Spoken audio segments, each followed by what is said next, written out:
All right. Welcome, everyone. So glad to have you here.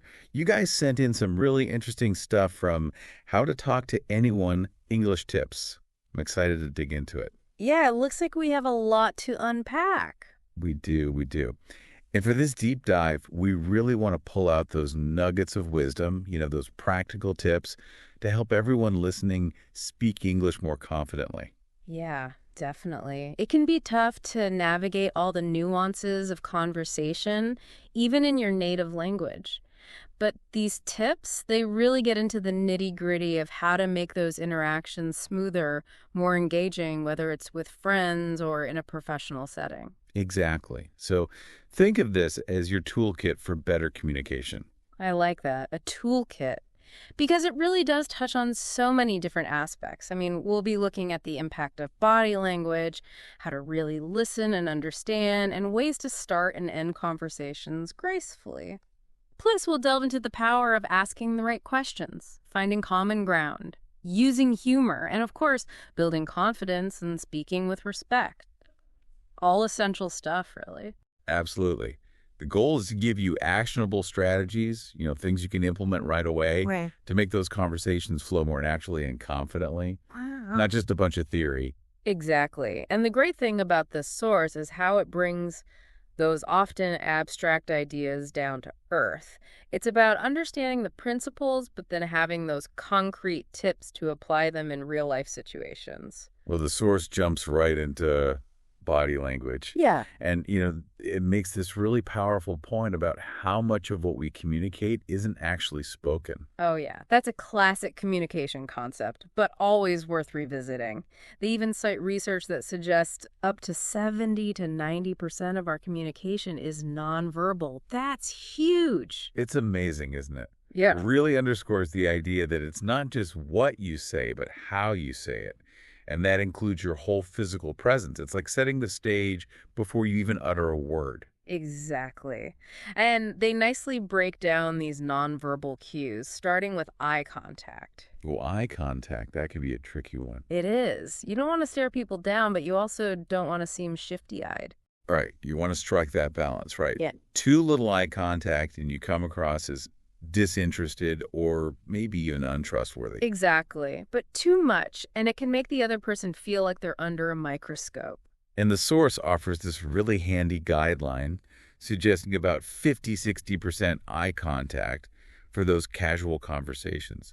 It shows engagement, it builds trust. But yeah, you got to remember those natural breaks. Look away occasionally just to avoid that feeling of intensity. It's all about that delicate dance of engagement and respect for personal space. Definitely. And then they talk about posture, which is something I'm always trying to be mindful of. Posture is so important. It's almost like a physical manifestation of your inner state, projecting confidence and openness. Right. It can literally change the way you feel, too. Like if you're slouching, you might start to feel less confident, less energetic. Absolutely. As they point out, slouching can convey that sense of disinterest or lack of self-assurance, especially when you're meeting someone for the first time. That initial visual impression can really make a difference. It sets the tone, doesn't it? The good posture, standing or sitting up straight, it just projects this image of confidence and engagement. Exactly. And even just leaning in slightly, not too aggressively, but just enough to show you're present, it reinforces that sense of interest in what the other person has to say. It's like saying, I'm here with you in this conversation. Exactly. And then we get to facial expressions, which are so powerful, they can really make or break a conversation. Oh, totally. Like a genuine smile, it's contagious. It can instantly disarm someone, put them at ease, and create a warmer atmosphere. A smile is such a universal symbol of friendliness and openness. And the source makes a great point about empathetic expressions, too, mirroring the other person's emotions. That's really key for establishing rapport. It's like you're saying, I get you, I'm on the same page. And it goes the other way, too. Like being mindful of those negative facial expressions, the frowns, the eye rolls, even if they're unintentional. You got to be careful with those because they can send the wrong message, create a sense of distance. Right. Even if your words are saying one thing, a negative expression can contradict that.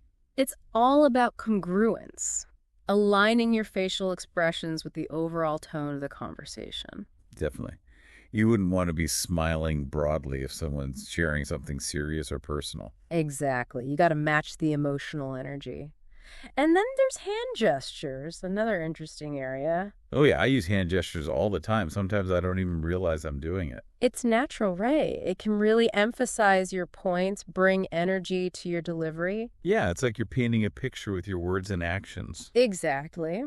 But there's a balance, right? The source cautions against those overly large or excessive gestures, which can become distracting. Yeah, you don't want your hands to steal the show. The key is to keep those gestures natural, flowing with your speech. They should enhance your words, not overpower them. Right, they're there to support, not distract.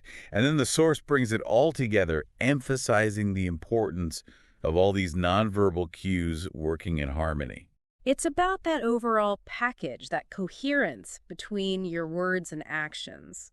Right, because if your body language is saying one thing and your words are saying another, it can create this disconnect. People pick up on those inconsistencies consciously or subconsciously. Might not be able to put their finger on it, but they'll sense something's off. Exactly. And it's crucial to remember all these nonverbal cues, they're not universal. Oh, yeah.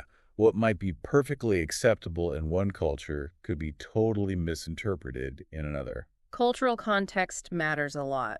A gesture that's friendly in one place could be offensive somewhere else. So, especially when we were talking about speaking English globally, being aware of those cultural differences is so important. It's about being respectful and avoiding those potential misunderstandings. All right, so we've talked about how we present ourselves, but a conversation's a two-way street.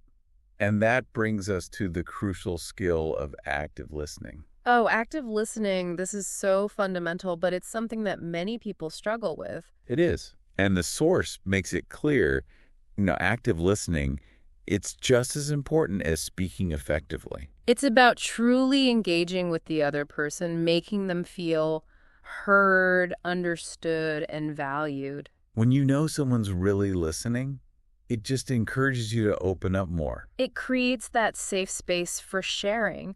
And one of the tips they offer, which I thought was really practical, is about giving feedback while someone's speaking. Oh, yeah, like those little verbal cues, the I see, or even a simple nod. Exactly. It shows you're actively following along, but without interrupting their flow. It's that delicate balance, isn't it? Letting the other person know you're engaged, but not cutting them off. Absolutely. And they also stress the importance of avoiding interruptions altogether. Oh, yeah, that's a big one. We've all been there, right? You get so excited about something, you jump in before the other person's finished their thought. It happens. But being mindful of that, letting the speaker fully express themselves, that's a sign of respect. It shows you value what they have to say. And another great technique they talk about is asking follow-up questions. Oh, yeah, this is a game changer. It really is. It shows you're not just passively listening, you're genuinely interested in delving deeper. It's like saying, tell me more. I want to hear your perspective. Exactly. And those follow-up questions can keep the conversation flowing naturally, too. You avoid those awkward silences when you're both trying to figure out what to say next. You're building on what's already been shared, creating a more connected dialogue. And remember, those non-verbal cues are important in listening, too. Maintaining eye contact, nodding, even leaning in slightly. They all reinforce that sense of presence and engagement. The opposite, like constantly checking your phone, that sends a pretty clear message that you're not fully invested. Exactly. It's like saying, I'm only half listening. And then there's that crucial element of empathy. Oh, empathy, that's huge. It's not just about hearing the words. It's about understanding the emotions and intentions behind them. That's where paying attention to tone of voice, body language, facial expressions, it all comes together. You're picking up on those subtle cues, getting a deeper understanding of what the person's truly communicating. And responding with empathy, acknowledging their feelings, like saying, it sounds like that was a really difficult experience, or I can see why you'd feel that way. Those empathetic responses can really strengthen the connection and make the other person feel truly heard and validated. It shows you're not just listening to their words, you're connecting with them on an emotional level. Exactly. So, to sum up, active listening, it's a skill that takes practice, but the rewards are so worth it. It strengthens relationships, it builds trust, and it just makes conversations more fulfilling. Now let's move on to an area that can feel a bit intimidating for some people, starting and ending conversations. Oh, yeah, those can be tricky moments, especially with new people. You don't want to come on too strong, Hmm. but you also don't want to fade into the background. It's all about finding that sweet spot. And when it comes to starting a conversation, the source suggests keeping it light and easy. Yeah, those simple, non-threatening openers, like a friendly, "Hi, how's your day going?" Yeah. Or even a genuine compliment, Compliments are great, they make people feel good, and they show you're paying attention. like noticing something you genuinely like about their outfit, or maybe commenting on their insight on a topic. It's a way of acknowledging something positive about them, which can be a really nice way to start a conversation. And in social settings, making a comment about your surroundings or the event itself. It's like finding that instant common ground. Have you been to this event before? Or what did you think of the speaker? It gives you something to build on, right? Yeah. And the source also mentions the power of small talk, which sometimes gets a bad rap, but it really is important. It is. It's not about being superficial. It's about establishing that initial rapport, making the other person feel comfortable. It's that warm-up before you maybe delve into deeper topics. Exactly. And then when it comes to ending a conversation, you want to leave a positive impression. Right. You don't want to just abruptly walk away or disappear into thin air. The source suggests expressing appreciation, like, "It was great talking to you. I hope we can chat again soon." It's a nice way to acknowledge the interaction and leave the door open for future conversations. Especially in social settings, that idea of staying in touch can be really helpful. And if the conversation has naturally run its course, it's perfectly fine to take the lead in ending it. I've really enjoyed our conversation, but I need to catch up with a few other people.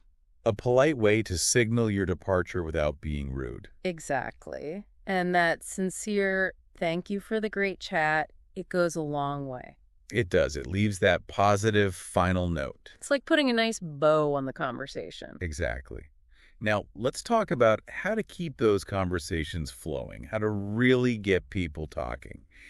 And that brings us to the magic of open-ended questions. Oh, this is a favorite technique of mine. Mine too. The source does a great job of explaining how these types of questions encourage people to elaborate, to share more than just a one-word answer. Yeah, it's the difference between "did you have a good weekend?"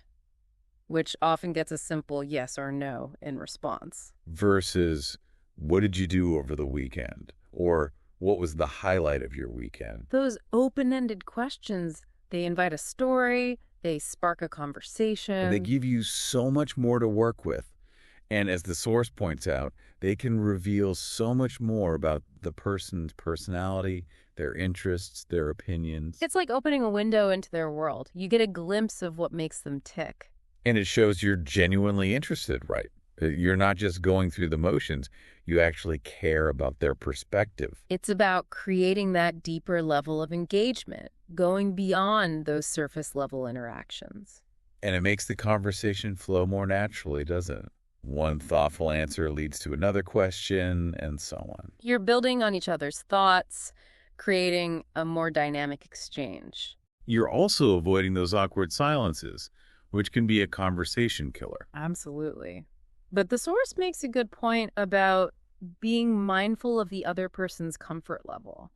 You wouldn't want to jump into deeply personal questions too soon, especially with someone you've just met. Right. You want to start with those more general, open-ended questions, and then, as you build rapport, maybe delve a bit deeper. It's about gauging the situation, being sensitive to their boundaries. So the key takeaway here is to make a conscious effort to ask those open-ended questions, the ones that invite people to share their experiences and their thoughts. It's a simple shift in your questioning style that can make a huge difference in how engaging and insightful those conversations become. And building on that idea of connecting with others, finding common ground is another powerful technique. Oh, yeah. Finding that shared ground, that common thread, it creates an instant bond. It makes people feel more comfortable, like they're on the same wavelength.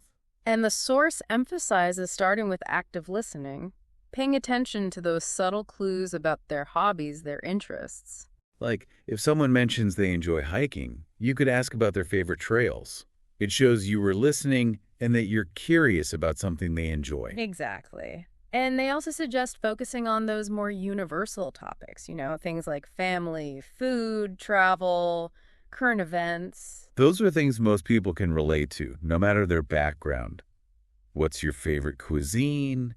Or have you traveled anywhere interesting lately? It's a good starting point to find those shared experiences. And if you want to go a bit deeper, ask about their passions or personal interests. What inspired you to get into that hobby? Or what do you love most about it? Those questions can really open up a conversation. Now, the source also touches on finding common ground with people from different backgrounds or cultures. That can be a bit more challenging, but it's so important in today's world. It is. And the key, as they point out, is to approach those interactions with respect and an open mind. Absolutely. You don't want to make assumptions or rely on stereotypes. You want to be genuinely curious about their perspective, even if it's different from your own. And focusing on those shared human experiences, things that connect us regardless of our differences. Like if someone mentions a cultural tradition you're unfamiliar with, asking about it respectfully, showing a willingness to learn. How did you get involved in that? Or what does it mean to you? Those kinds of questions show genuine interest. And focusing on those shared values, things like family, community, or a love of learning, it can bridge those cultural divides. It's about finding that common humanity, those universal truths that connect us all. All right, let's inject a bit of fun into this conversation. Yeah. The source also talks about using humor to build rapport. Humor. It's a great icebreaker. It can lighten the mood and create a more relaxed atmosphere. A shared laugh can really bring people together. It's like an instant connection. But they do emphasize that it needs to be lighthearted, non-offensive, and inclusive. Absolutely. You don't want to make anyone feel uncomfortable or excluded. A harmless comment about a shared situation, like the weather or a long line you're both waiting in, can create that sense of camaraderie. And they mention self-deprecating humor, making a gentle joke about yourself. That can be a good way to show humility and make others feel at ease. But it's got to be done tastefully, right? Yeah. Not too self-deprecating. You don't want to undermine your own confidence. Exactly. And context is everything, as they point out. What might be funny with close friends might not be appropriate in a professional setting. You got to read the room, so to speak. And of course, the content of the humor matters a lot. No offensive jokes, no stereotypes. It's got to be respectful and inclusive. And timing is key too, right? A joke delivered at the wrong moment can fall flat. It's all about reading those social cues, knowing when it's appropriate to inject a bit of humor. So humor can be a great tool for building relationships, but it needs to be used thoughtfully and with awareness of the situation. Agreed. Now, let's address something that many English language learners struggle with: building confidence in their speaking abilities. This is so common. Feeling self-conscious, afraid of making mistakes, it can really hold people back. Absolutely. Yeah. And the source emphasizes that confidence. It's built over time with practice and the right mindset. It's not going to happen overnight. It's a process. And they suggest practicing in those low-pressure situations first, like talking with friends or family. Creating a safe space to experiment, to get comfortable with speaking without the fear of judgment. And then gradually increasing the challenge. Maybe trying to use English in everyday situations like ordering food or asking for directions. It's about stretching your comfort zone little by little. And that fear of making mistakes, it's so real. But as the source points out, mistakes are a natural part of learning. They're inevitable, and in a way, they're valuable. They show you where you need to improve. And most people will appreciate your effort, even if you make a few grammatical errors. They'll focus on the message, not the minor mistakes. The source also recommends those relaxation techniques, like deep breathing exercises, before speaking situations. Calming those nerves, getting centered. And positive self-talk, reminding yourself of your strengths, your progress. You've come so far. Celebrate those wins. It's about focusing on what you're doing well, not just the areas where you need to improve. And remember, the goal is communication, not perfection. It's about connecting with others, expressing yourself, and enjoying the journey of learning. Exactly. And finally, let's talk about the importance of using polite and respectful language. This is fundamental. It shows consideration for others, and it can really make a difference in how people perceive you. It sets the tone for the entire interaction, and the source starts by emphasizing the importance of your tone of voice. It can completely change the meaning of your words, can't it? You can say the nicest things, but if your tone is harsh or sarcastic, it'll come across negatively. Absolutely. It's about matching your tone to the situation, being mindful of how you're coming across. And they highlight the power of those simple words, please, thank you, and sorry. Those are magic words. They really go a long way. They show gratitude, they show respect, and they can smooth over any bumps in the conversation. Would you mind passing the salt, please? It just sounds so much nicer than, give me the salt. It does. And when you're making requests, the source advises using softer, more indirect language, especially in formal settings. Like, would it be possible to? Or, may I ask? It shows you're not demanding or presumptuous. And those nonverbal cues, they come into play here too. Maintaining eye contact, having an open posture. They reinforce those polite words, showing you're genuinely engaged and respectful. But it's important to find that balance, isn't it? Being polite doesn't mean being overly formal or stiff. Exactly. You still want to be yourself, be authentic, but in a way that shows consideration for others. And in professional settings, using those appropriate titles and last names, it shows respect for the workplace hierarchy. It demonstrates professionalism. So speaking with respect, it creates a more positive and collaborative environment where everyone feels valued and heard. It sets the stage for better communication all around. So as we wrap up this deep dive into talking to anyone in English, it's clear that effective communication is so much more than just the words we use. It's a tapestry of verbal and nonverbal cues, active listening, thoughtful questioning, and a foundation of politeness and respect.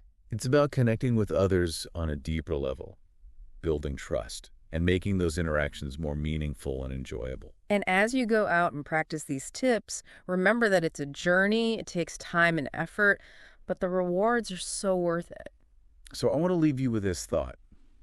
Think about a recent conversation you had, maybe one that didn't go quite as smoothly as you'd hoped. Now imagine applying just one or two of the techniques we've discussed today. How might that have changed the dynamics? How might it have made the conversation more engaging, more productive, or simply more enjoyable? It's something to reflect on, how these seemingly small changes can have a big impact on the way we connect with others. That's it for our deep dive today. Thanks for listening and keep those conversations flowing. Until next time.